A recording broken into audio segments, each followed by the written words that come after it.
Илјадници верници натаму доаѓаат во црквата Свети Димитрија за да се уверат како што велат во Божјото чудо. А фреските се повеќе се прочистуваат.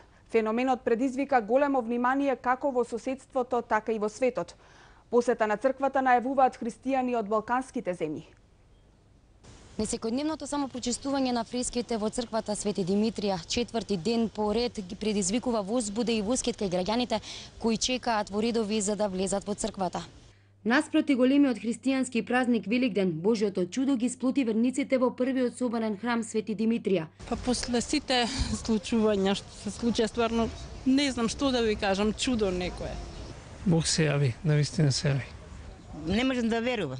Оти знам порано како било, сега дори ми се плаче, не можам да зборам.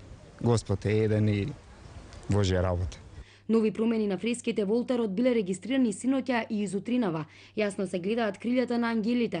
Редок или несекојдневен феномен без сомнение јавноста верува дека е чудо, но сепак очекува и официјално објаснување од конзерваторскиот тим кој врши испитување на фреските, што ќе биде објавено по великденските празници. Фреските во црквата на кои со години се таложел чадот од свеќите и од кандилата, почнаа да се прочистуваат и да ја добиваат природната боја. Боите најмногу се враќаат на ореолите над насликаните светци, како и на дел од одеждата која е насликана со златна боја. Божје чудо или научно објаснување? Експерти по конзервација допрва треба да се произнесат за дилемата што се наметна во јавноста по веста за самопрочистувањето на иконите во Свети Димитрија.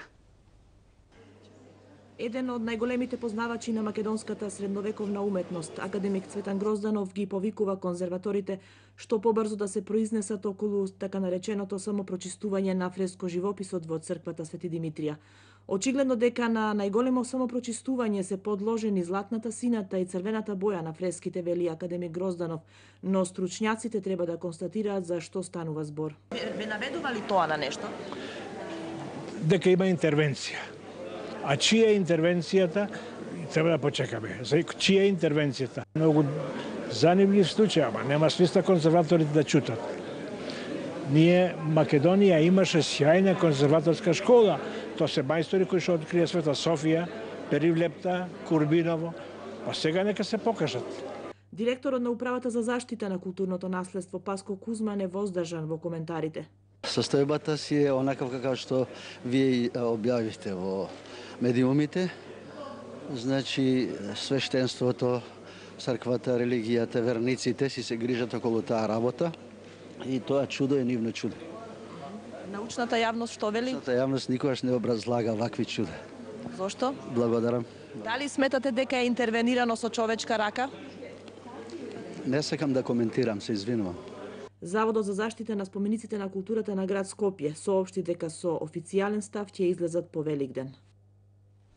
Бог не повикува да се покаеме и да се сплотиме, порача митрополитот Повардарски господин Агат Ангел, коментирајќи го феноменот во црквата Свети Димитрија.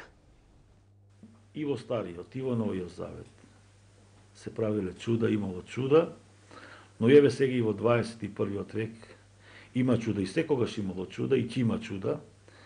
Ова јас го толкувам како повик на македонскиот народ, повик на покаяние. Бог не повикува сите нас да се покаеме, бидејќи живеевме во еден период на едноумие, во еден период кога го распнувавме Христа.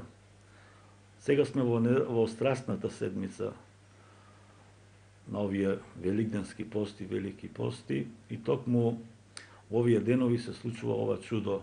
А ние и последниве години го распнувавме Христос.